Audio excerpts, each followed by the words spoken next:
नहीं, मुख्यमंत्री जी की यात्रा पूरे प्रदेश में चल रही है और ऑलरेडी उनका यात्रा अन्य जगहों पर हो चुका है। कल से मिथिला एरिया में आ रहे हैं, वो दरभंगा, मधुबनी और समस्तीपुर 3 दिन का उनका यात्रा है। और आने का उद्देश्य यही है कि जो काम जमीन पे हो रहा है उसको भी देखना, फीडबैक लेना और वहाँ और क्या कमी है, क्या और करना है, वो फीडबैक लेकर के उन कामों को तय कर रहे हैं। अगर बिहार में परिवर्तन हुआ, आरजेडी की सरकार हटी और नीतीश कुमार जी मुख्यमंत्री बने, कौन ये काम किया?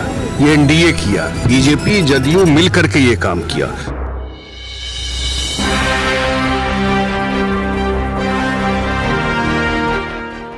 तो देखिए, हम बता दें कि कार्यकर्ता सम्मेलन जनता दल यूनाइटेड का और प्रगति यात्रा पर आज हम बता दें कि आज ये बहुत महत्वपूर्ण है और ख़ासकर आज की जो बैठक और कार्यकर्ताओं का जो सम्मेलन है और जो यहाँ पहुँचे हैं मंत्री संजय झा जी। देखिए, दरभंगा में प्रगति यात्रा एक नया संदेश है और ये संदेश 2025 चुनाव को लेकर के भी है। हमारे साथ जो जनता दल यूनाइटेड के राष्ट्रीय जो अध्यक्ष हैं और खासकर बता दें इनकी बड़ी जिम्मेवारी दरभंगा, मधुबनी, समस्तीपुर की 2025 की चुनाव को लेकर है और तैयारी भी अपने कार्यकर्ता को मजबूत कर रहे हैं। आज कार्यकर्ता को काफ़ी ज़्यादा संदेश दिया गया है क्योंकि कल प्रगति यात्रा है और आगे 2025 चुनाव भी। नहीं, मुख्यमंत्री जी की यात्रा पूरे प्रदेश में चल रही है और ऑलरेडी उनका यात्रा अन्य जगहों पर हो चुका है। कल से मिथिला एरिया में आ रहे हैं, वो दरभंगा, मधुबनी और समस्तीपुर 3 दिन का उनका यात्रा है और फिर आगे कोसी में और सीमांचल साइड में है। और आने का उद्देश्य यही है कि जो काम ज़मीन पे हो रहा है उसको भी देखना, फीडबैक लेना और वहाँ और क्या कमी है, क्या और करना है, वो फीडबैक लेकर के उन कामों को तय कर रहे हैं। तो यात्रा हमको लगता है कि 15वीं यात्रा है जब से मुख्यमंत्री बने और मुख्यमंत्री जी जब यात्रा पे निकलते हैं तो प्रशासन को 15 दिन पहले से, 20 दिन पहले से, महीना भर पहले से पता होता है। तो उनके आने से बहुत सारा काम जो ज़मीन पर पेंडिंग भी रहता है वो भी स्पीड अप हो जाता है, जल्दी काम हो जाता है, उससे बड़ा फ़र्क पड़ता है। तो ये अब जो राजनीति आ रही है उस राजनीति में ये कहा जा रहा है कि कभी कभी ये कहा जाए कि संजय झा हैं तो एनडीए मजबूत है, कभी कभी कहा जाता है कि संजय झा नहीं है तो राजद की तरफ जा सकता है। ये बहुत तरह के अटकले का बाजार गर्म है। मैं अभी तो बता रहा था यही चीज़। 24 घंटा चलाना है भाई आपको चैनल। एनडीए कब से बना है? 1996 से। अगर बिहार में परिवर्तन हुआ, आरजेडी की सरकार हटी और नीतीश कुमार जी मुख्यमंत्री बने, कौन ये काम किया? ये एनडीए किया, बीजेपी जदयू मिल करके ये काम किया और एक साथ सरकार चलाया इतने दिनों तक। बीच में जो 2 बार चेंज हुआ, इसके अलावा तो एक साथ चुनाव लड़े। पिछला पार्लियामेंट किसके साथ लड़े हम लोग? क्या रिजल्ट हुआ? अभी बाई इलेक्शन लड़े हैं, किसके साथ लड़े हैं? तो ये बैठ करके, क्योंकि विपक्ष को मालूम है रिजल्ट 25 में क्या होने वाला है, वो जानता है रिजल्ट क्या होगा, तो कुछ लोग बैठ करके अपना चलाते रहते हैं। ये संजय झा की बात नहीं है, पूरा एनडीए एक है। ये हमारे नेता नीतीश कुमार जी का निर्णय है और वो बार बार बोलते भी रहते हैं इस बात को। अच्छा, अब जो बाई इलेक्शन जो हुआ है उससे कुछ सबक लेने की आवश्यकता है क्योंकि प्रशांत किशोर बार बार टारगेट बना करके काम कर रहे हैं और अभी बीपीएससी छात्रों को लेकर के एक माहौल तैयार कर रहे हैं। क्या इसका असर होगा या कोई असर नहीं होगा? देखिए, ये इतनी टीचर की बहाली बीपीएससी ने की, आप लोग भी लोगों से बात करते हैं, इससे साफ सुथरा बहाली हुआ था कभी? नौकरी के बदले लोग जमीन लिखवाते थे, यही ना होता था इस बिहार में? इतनी साफ सुथरा बहाली।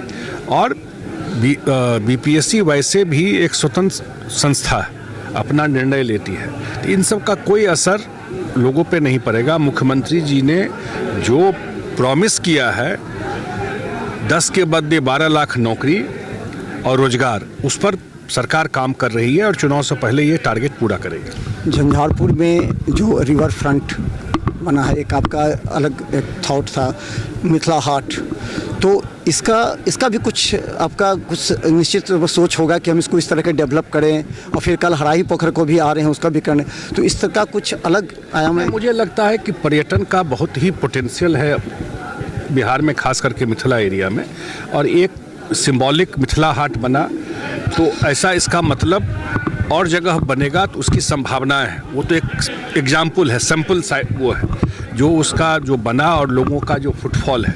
इसका मतलब लोगों को और जगह ये सुविधा मिलेगी तो लोग वहाँ बिल्कुल जाएंगे। और ये सब भी वहाँ पर 350 लोगों को रोजगार मिला हुआ है, लोकल लोग काम करता है। ये चेन इफेक्ट है, ये बन गया तब वहाँ कितना लोग आता है वहाँ पर। इसका मतलब इस जगह पोटेंशियल बहुत है। आने वाले टाइम में मुख्यमंत्री जी का जैसे हराई पोखर में कर रहे हैं, अब ये पोटेंशियल तो बढ़ेगा इन सब चीज़ों से, तो उसी डायरेक्शन में ये काम हुआ है। और रिवर फ्रंट भी उसी डायरेक्शन में बना है जिसका उद्घाटन मुख्यमंत्री जी करेंगे। कैबिनेट की बैठक में क्या अहम फैसले हुए हैं खासकर इस क्षेत्र के लिए, क्योंकि कल प्रगति यात्रा है और इस साल में और किनकी और चीज़ तो अलग है, लेकिन सबसे बड़ा फैसला तो आज ये हुआ है कि दरभंगा अंतर्राष्ट्रीय एयरपोर्ट बने। उसके लिए बिहार सरकार ने 89 एकड़ ज़मीन एक्वायर करना पड़ेगा, रनवे बड़ा करना पड़ेगा क्योंकि बड़ा प्लेन वहाँ लैंड होगा।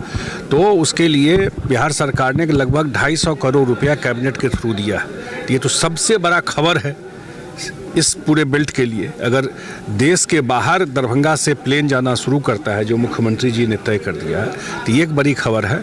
और खबर कल मुख्यमंत्री जी अनाउंस करेंगे। फ्लाईओवर दोनार फ्लाईओवर कल दोनार उन्हीं को अनाउंस करना है। दोनार फ्लाईओवर आपका भी था, जो सबका था कि दोनार से जो बेनीपुर, घनश्यामपुर, कुशेश्वर स्थान, बिरौल, उस सारे तरफ जो लोग जाते थे आते थे, कितना दिक्कत था। तो कल मुख्यमंत्री जी उसको देखने जा रहे हैं और जल्दी उस पर काम शुरू होगा। मुख्यमंत्री का कल कार्यक्रम है और मुख्यमंत्री के कार्यक्रम को देखते हुए जब संजय झा यहाँ पहुँचे हैं तो यहाँ पर मदन सहनी भी मंत्री हैं, उनके साथ जो जनता दल यूनाइटेड के कभी कार्यकर्ता और नेता हैं।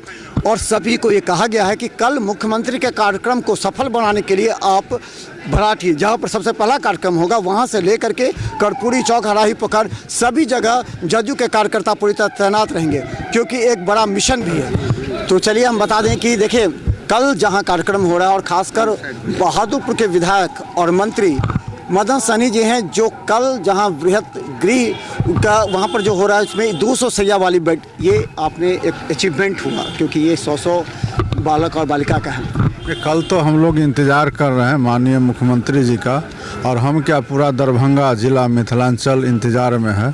कल दरभंगा में उनका आगमन होने जा रहा है, उसकी पूरी तैयारी हो चुकी है। सभी दरभंगा वासी उनको इंतज़ार में है और हम लोग को खुशी इस बात का है कि बहुत सारे जो योजना है जिसका शिलान्यास उद्घाटन भी माननीय मुख्यमंत्री जी के द्वारा कल होना है। साथ ही कई तरह का जो दरभंगा जिला को इंतज़ार वर्षों से रहा है उसका घोषणा भी करेंगे। और सबसे बड़ी बात है कि आज हम लोगों ने देखा कि इससे पहले जितने ज़िला में जा कर के प्रगति यात्रा के दरमियान उन्होंने घोषणा किए, लगभग सभी का आज के मंत्रिपरिषद के बैठक में सभी का स्वीकृति हो चुका। तो इतना जल्दी जब लगातार अभी प्रगति यात्रा चल ही रहा है और उसका भी समापन भी नहीं हुआ और उस पर जो है सो काम जो है शुरू हो चुका है, तो कल जो घोषणा होगा दरभंगा के लिए वो भी बहुत जल्दी उसका कैबिनेट से भी स्वीकृत होगा और हम लोग इंतज़ार कर रहे हैं। कल दरभंगा में एक बड़ा बृहद आश्रय गृह जो हम लोग के विभाग का है, जिसमें 100 बेड बालक और बालिका 100 बेड का रहने का, खाने का, पढ़ने का सब व्यवस्था रहेगा और 35 करोड़ के लागत से उसका निर्माण हुआ है। बिहार के अंदर में 12 जिला में ये बन रहे हैं और हम समझते हैं कि देश में ये सबसे पहला राज्य है जहां इस तरह का बच्चों के रहने का व्यवस्था है। तो हम लोग मुख्यमंत्री जी को इसके लिए दरभंगा जिला मिथिलांचल की ओर से धन्यवाद करते हैं कि उन्होंने दरभंगा को इतना बड़ा सौगात दिए हैं। एयरपोर्ट, एम्स के साथ साथ तारामंडल, बहुत सारे काम उन्होंने किया है और दोनार में भी आरओबी का निर्माण बहुत जल्दी शुरू होगा। ये हम लोग ज़रूर इंतज़ार में हैं। साथ ही जो एम्स बनने जा रहा है उस सड़क को भी चौड़ीकरण करना है, एनएच बनाना है, तो ये 4 लेन में वह भी तब्दील हो जाएगा। साथ ही मेट्रो का भी निर्माण होगा। जो आमस और दरभंगा का सड़क आ रहा है जो हिचौल के तरफ, वो फ्लाईओवर के माध्यम से उसमें मिलाया जाएगा, जो आपको एकमी शोभन वाला रोड है। और साथ ही शहर में भी फ्लाईओवर टावर का निर्माण होगा, ऐसा हम लोग को पूरा भरोसा है। हम लोग तो ज़रूर माननीय मुख्यमंत्री जी को कहेंगे जो लोहिया चौक से टावर होकर फ्लाईओवर जाएगा उसको पंडा सराय आरओबी में भी मिलावे, ये ज़रूर हम लोग माननीय मुख्यमंत्री जी का कार्यक्रम कहा जा रहा है कि 2025 चुनाव को लेकर के है, तो क्या माना जाए कि कल के कार्यक्रम से आगाज़ प्रारंभ हो जाएगा जो एनडीए का जो मिशन है? जैसे उन्होंने भी कहा कि 30 सीटें दरभंगा बंदी समस्तीपुर से। हम लोग इस बात में नहीं विश्वास करते हैं कि ये चुनाव का आगाज़ होगा। जिस दिन से चुनाव माननीय मुख्यमंत्री जी शपथ लेते हैं उस समय से ही वो काम शुरू कर देते हैं और कभी बैठ के नहीं रहे। 4 साल बीत गए हैं तो इसका मतलब 4 साल काम नहीं हुआ, ये तो कहना गलत है। लगातार हर रोज़ काम होता है। हाँ, इसके बाद भी काम जारी रहेगा और चुनाव के इंतज़ार में हम लोग नहीं रहते। चुनाव के लिए जनता दल यू और एनडीए परिवार हमेशा से तैयार रहता है और चुनाव समय पर होगा। चुनाव हम लोग लड़ेंगे भी और फिर से हम लोग जीतेंगे भी और फिर से नीतीश कुमार जी हमारे मुख्यमंत्री बनेंगे। एनडीए परिवार सब मिल करके हम लोग चुनाव लड़ेंगे। मंत्री मदन सहनी है हमारे साथ और बता दें मदन सहनी बहादुरपुर के विधायक हैं और कल जो कार्य चल रहा है वो कार्य आपको हम बता दें कि कल जो उद्घाटन करने आ रहे हैं मुख्यमंत्री नीतीश कुमार वो उसी जगह पर आ रहे हैं और खासकर इनका समाज कल्याण विभाग है। और कल से समझे तो नीतीश कुमार के आगमन के बाद से जदयू कार्यकर्ता में जोश और उत्साह उमंग देखा जा रहा है। तो आपने भी देखा संजय झा ने जो आज से मिशन प्रारंभ किया, खासकर जो कार्यकर्ताओं को संबोधित किया और उन्हें उत्साहित किया है। ये आज संजय झा है यहाँ पर कार्यालय में, क्या लगता है कि इससे जदयू कार्यकर्ताओं में जोश और उमंग आएगा? कल का प्रगति यात्रा है उसके अलावा और निश्चित सर, जदयू कार्यकर्ता कमर कस लिया है। हर एक बूथ पर हम लोगों की तैयारी चल रहा है। जितने भी हमारे विधानसभा प्रभारी हैं प्रत्येक पंचायत में और प्रत्येक बूथ पर जा कर के बूथ अध्यक्ष का काम चल रहा है और ये निर्देश हमारे कार्यकारी राष्ट्रीय अध्यक्ष संजय झा जी का है। और हम लोग दरभंगा जिला, मधुबनी, समस्तीपुर सभी विधानसभा पर लगभग बूथ अध्यक्ष का काम हम लोग पूरा कर लिए हैं। तो क्या लगता है बूथ अध्यक्ष और सबका यहीं बैठक करते हैं यहाँ पर? यहाँ से क्या क्या कार्य हो रहा है अभी आपका? किस तरह तैयारी है? यहाँ पर पार्टी के जिला के हमारे अध्यक्ष आदरणीय गोपाल मंडल जी हैं, उनके नेतृत्व में 18 प्रखंड के प्रखंड अध्यक्ष यहाँ से अपना जो है पार्टी का जो मिशन है 2025 फिर से माननीय मुख्यमंत्री नीतीश जी, उसी के लिए हम लोग जो है काम कर रहे हैं।